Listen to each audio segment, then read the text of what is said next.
statistically, if you look at how much post-traumatic stress in the normal, I mean, outside of first responders, how much that costs the United States.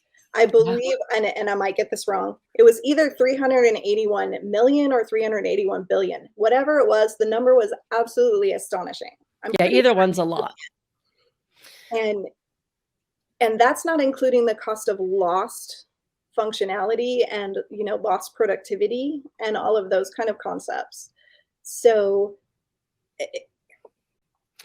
I think that we're just entering into a world where the term PTS can be used in something outside of a military or first responder environment. I think that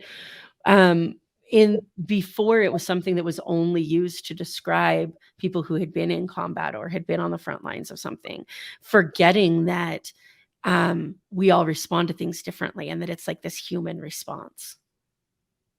Yeah, that's a really big conversation right now too. So you have the psychotherapy version of what PTSD is. That has a very strict structure of what you have to be experiencing to have post-traumatic stress. It has very specific requirements for what you have to have seen or experienced to have post-traumatic stress. But there's a lot of subtext there. There's a lot of terminology outside of that. There is sub-threshold occupational traumatic stress. There is sub-threshold, you know, traumatic stress. So we have, you know, we have rape victims, we have crime victims, we have people who've been in car accidents, with people who have suffered a major illness, the loss of a child, a loved one.